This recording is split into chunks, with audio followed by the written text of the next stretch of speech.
삼성그룹의 신입사원 채용 제도를 전면 개편합니다. 전국 200개 4년제 대학의 총학장에게 인재 추천권을 부여해 연중 수시로 지원자를 발굴키로 했습니다. 포스코 차기 회장 후보가 5명으로 압축됐습니다. 탄소 배출권이 내년부터 주식처럼 시장에서 거래됩니다.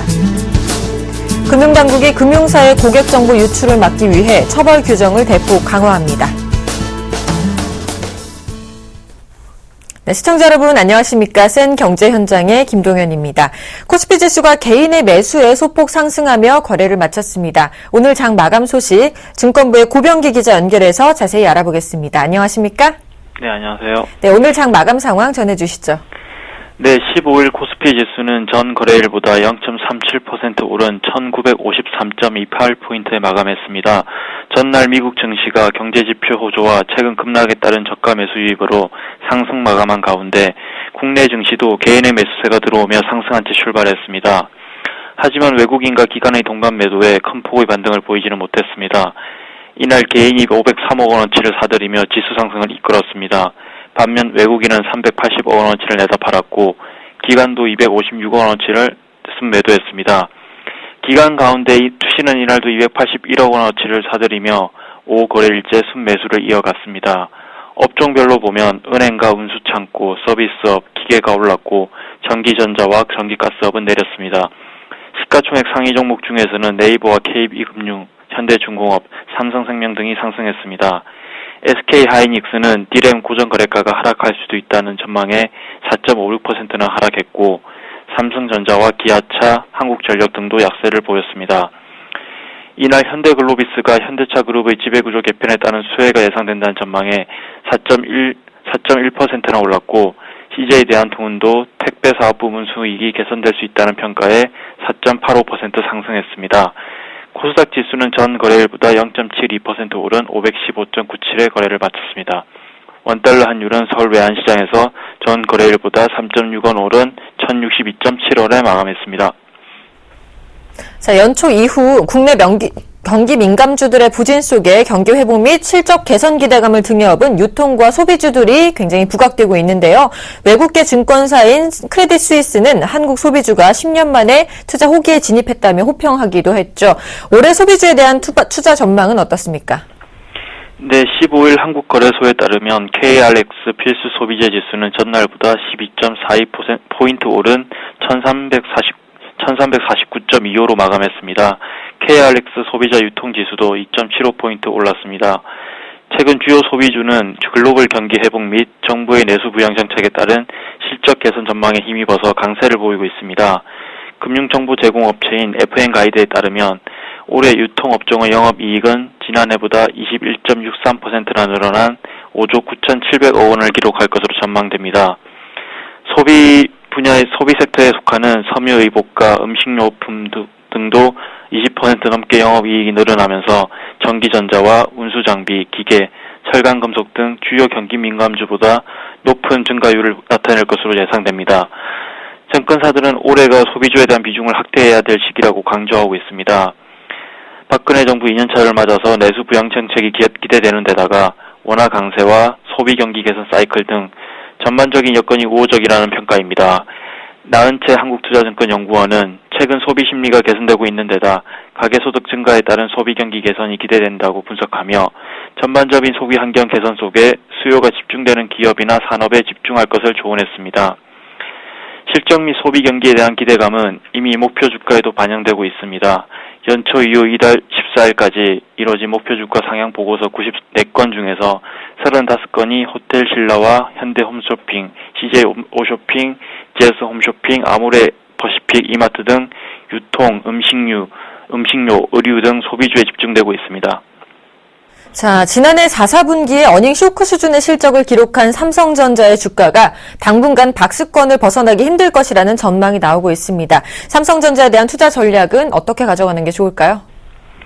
네, 삼성전자의 주가는 지난 7일 어닝 쇼크 수준의 지난해 4, 4분기 실적 발표 이후에 127만 원까지 떨어지는 등 별다른 반동 모멘텀을 찾지 못한 채 좁은 박스권 흐름을 이어가고 있습니다. 전문가들은 삼성전자의 주가 흐름이 최소 올 상반기까지는 이 같은 모습을 반복할 것으로 보고 있습니다. 삼성전자는 최근 몇 년 동안 스마트폰 시장에 힘입어 고성장을 기록했지만 관련 산업의 상승 사이클이 이미 상당히 진행됐기 때문에 과거와 같은 주가 모멘텀은 사라진 것으로 보고 있습니다.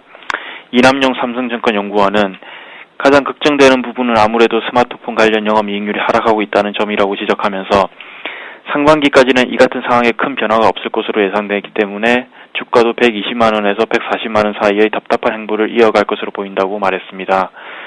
전문가들은 이런 상황에서 삼성전자 주식을 마냥 들고 있기보다는 적극적인 트레이딩을 통해 수익을 추구할 것을 권하고 있습니다. 최도연 교보증권연구원은 짧은 순환 성격이 강해진 IT주의 성격을 감안한다면 삼성전자 주식을 계속 보유하고 있는 것은 의미가 없다고 지적하면서 주가 상승 요인이 약화된 시점에서는 과감하게 이익 실현을 해야 한다고 조언했습니다. 다만 주가가 추가로 하락할 가능성은 크지 않아 보입니다. 이남용 연구원은 24일로 예정된 삼성전자의 기업 설명회에서 배당 상향이나 자사주 매입 등 주주 친화 정책이 나온다면 삼성전자의 주가가 지금 수준에서 더 떨어지지는 않을 것이라고 설명했습니다. 자, 잘 들었습니다. 지금까지 증권부의 고병기 기자와 함께했습니다. 오늘 도움 말씀 고맙습니다. 감사합니다.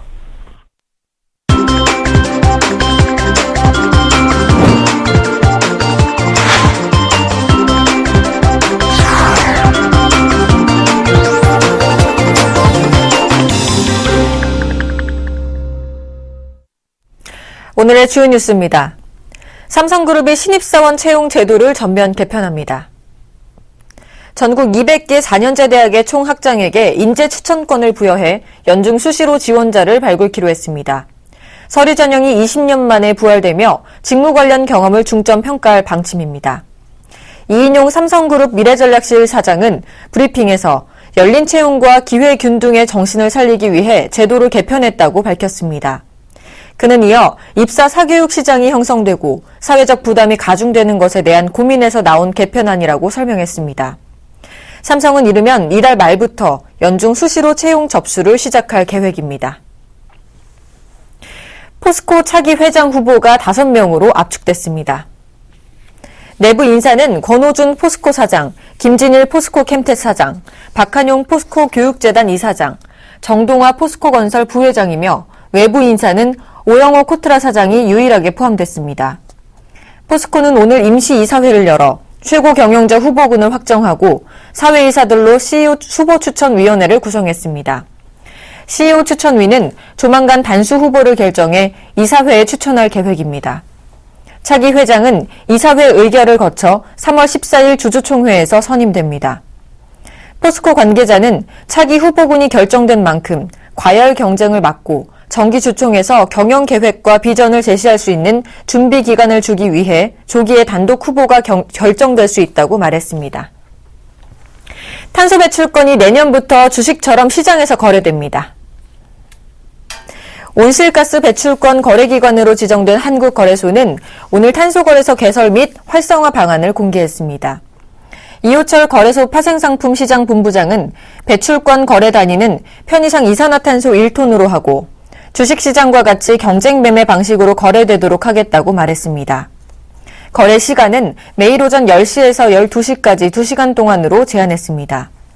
또 가격 변동성이 지나치게 커지지 않도록 서킷 브레이커 등의 안전장치도 마련됩니다. 거래소는 오는 9월까지 전산 시스템을 개발을 마치고 10월부터 모의시장을 운영한 뒤 내년 초 탄소 배출권 시장을 출범시킬 예정입니다. 금융당국이 금융사의 고객정보 유출을 막기 위해 처벌 규정을 대폭 강화합니다. 고객정보를 유출하면 영업정지 조치까지 내려질 것으로 보입니다. 금융위원회와 금융감독원은 오는 17일 개인정보 보호 관련 태스크포스 회의를 열고 이 같은 내용을 집중 논의합니다. 금융당국이 직접 개인정보 보호 법규를 전면 손질하는 것은 이번이 처음입니다.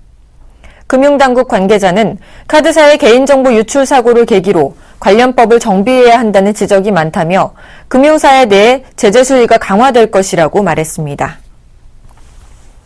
국내 독점 판매권을 가진 공식 수입업체와 병행 수입업체 간 제품 판매 가격이 최대 60%까지 차이 나는 것으로 조사됐습니다.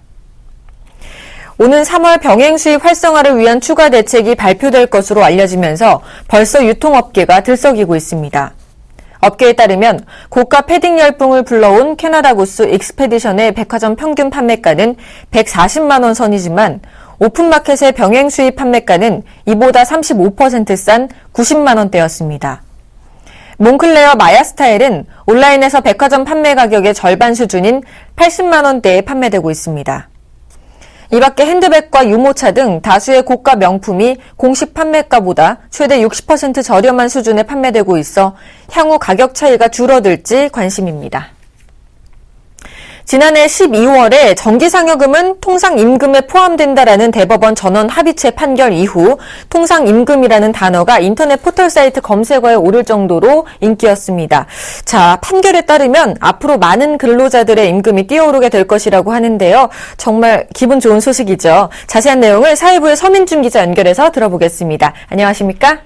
예, 안녕하세요. 자, 우선 통상임금과 이번 대법원 판결에 대해서 간단하게 설명 부탁드리겠습니다. 예, 우리나라 근로자들의 임금 구조는 대개 기본급 정기적으로 나오는 상여금, 그리고 성과에 따라 지급되는 변동상여금, 그리고 각종 수당, 초과 근로수당 이렇게 이루어져 있습니다. 여기서 초과 근로수당을 계산하기 위한 기초가 되는 게 통상임금인데요. 그동안 대다수 기업들은 기본급을 통상임금으로 보고 초과 근로수당을 계산해 왔습니다. 이에 노동계에서는 정기상여금도 통상임금에 넣어야 한다고 주장해 왔고요.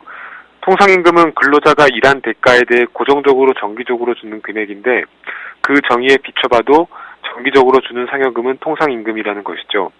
이렇게 노사 간 의견이 엇갈리면서 법원 소송도 끊이지 않았는데요. 이 같은 혼란을 정리하기 위해 지난달 대법원에서 전원합의체 판결을 내렸습니다. 전원합의체 판결은 사회적으로 중요한 사건에 대해 대법원의 판사 모두가 참여해서 판결을 내리는 것으로 사실상 법과 같은 권위를 가집니다. 대법원 전원합의체 판결은 정기상여금과 일부 수당도 통상임금에 포함된다는 결정을 내려왔습니다. 이렇게 되면 통상임금이 커지기 때문에 초과 근로수당도 덩달아 뛰어오르게 됩니다. 자, 그동안에는 통상임금 판결로 인해서 정기상여금 등이 많은 호봉제 기업이 주로 타격을 입은 걸로 알고 있는데요. 앞으로는 연봉제 기업도 통상임금 확대로 상당한 영향을 받을 수 있다고 하죠. 이 부분도 설명 부탁드리겠습니다. 기본적으로 순수한 연봉제를 운영하는 기업은 이런 통상임금 확대에 영향을 받지 않습니다. 순수 연봉제는 개인의 성과와 평가에 따라 연간 임금액을 정하고 이를 매월 나눠서 지급하는 임금제도로 말하는데요. 연봉제의 경우 가족수당, 근속수당, 교통비 등 각종 수당, 여기에 연장 근로수당까지 기본급으로 합쳐 지급합니다. 연봉제도 상여금을 주지만 이는 성과에 따라 변동적으로 지급합니다. 따라서 순수한 연봉제 기업의 임금 명세서는 기본급 플러스 변동상여금의 형태로 나타납니다. 애초에 통상임금 확대에 영향이 있을 수 없는 구조인 것이죠. 문제는 우리나라에서 이 같은 순수한 의미의 연봉제를 운영하는 기업이 많지 않다는 데 있습니다. 고용노동부가 지난 2008년을 기준으로 조사한 임금제도 실태에 따르면 연봉제를 도입한 4,264개 기업 가운데 70.5%는 정기상여금을 지급하고 있었습니다. 연봉제 기업의 절반은 연장근로수당도 별도로 주고 있고요. 이런 변형된 연봉제 기업은 임금 구조가 기본급 플러스 정기상여금 플러스 변동상여금 플러스 초과근로수당으로 나타나기 때문에 연봉제를 운영하지 않는 다른 기업들과 마찬가지로 정기상여금을 기본급에 포함해서 초과근로수당을 줘야 합니다. 즉 임금이 뛰어오르게 되는 것이죠. 자, 그럼 앞으로 이 통상임금의 문제는 어떻게 진행될까요? 일단 올 봄부터 그 노사 간의 인단협이 시작될 텐데 여기서 통상임금을 둘러싸고 노동자와 기업 측 간의 치열한 힘겨루기가 예상됩니다. 기업은 통상임금 확대로 인한 인건비 증가를 피하기 위해 정기상여금의 지급 요건 등을 바꾸는 방법으로 대응하려고 할 것이고 노동자는 대법원 판결 그대로 통상임금을 확대하려고 할 것이기 때문입니다. 임금 체계에도 많은 변화가 이뤄질 것으로 보입니다. 통상임금 문제가 벌어진 것은 근본적으로 각종 상여금, 수당들로 복잡한 임금 체계에 있는데 이를 단순화시키려는 노력들이 이루어질 것입니다. 이에 따라 정기상여금과 각종 수당들을 없애고 변동상여금을 늘리는 등 순수한 연봉제를 도입하는 기업들이 늘어날 전망입니다. 통상임금 확대로 실제로 뛰어오르는 금액은 대부분 초과근로수당이기 때문에 초과근로를 줄이는 등의 노력도 이루어질 것으로 보입니다. 그러나 이런 과정 속에서 노사는 각자 자신들에게 유리한 방향으로 이끌어 나갈 것이기 때문에 많은 갈등이 예상됩니다. 이에 따라 그런 갈등이 일어나기 전에 정부가 나서서 노사 간의 타협을 이끌어내야 한다는 목소리가 제기되고 있습니다. 정부는 늦어도 다음 달까지 노사정위원회 임금근로시간 특별위원회라는 사회적 대화기구에 노사정 각계 대표자들을 모아 통상임금과 임금체계 개편에 대한 협의를 시작할 예정입니다. 네, 잘 들었습니다. 지금까지 사회부 서민준 기자와 함께했습니다. 오늘도 도움 말씀 고맙습니다. 예, 감사합니다.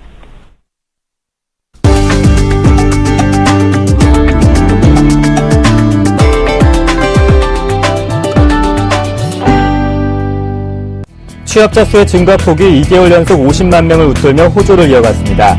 그러나 증가 추세는 7개월 만에 마침표를 찍었습니다. 오늘 통계청이 발표한 12월 고용 동향에 따르면 지난달 취업자는 2,496만 2천 명으로 지난해 같은 달보다 56만 명 늘었습니다.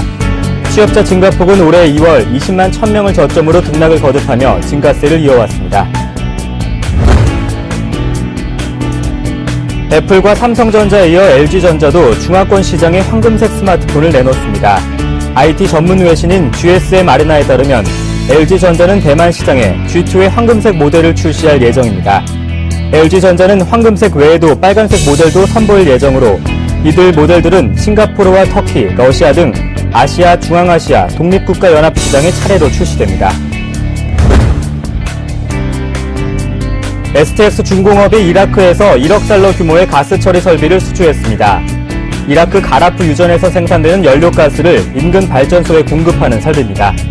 STX 중공업이 설계부터 시공까지 일괄 도급 방식으로 수행하며 2015년 11월 말 완공될 예정입니다.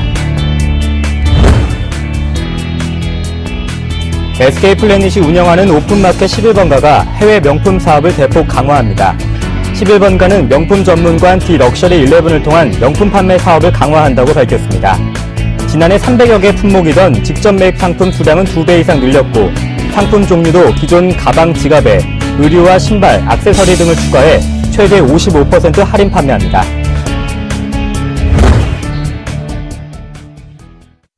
네, 지금까지 센 경제 현장의 김동현이었습니다. 시청해주신 여러분 고맙습니다.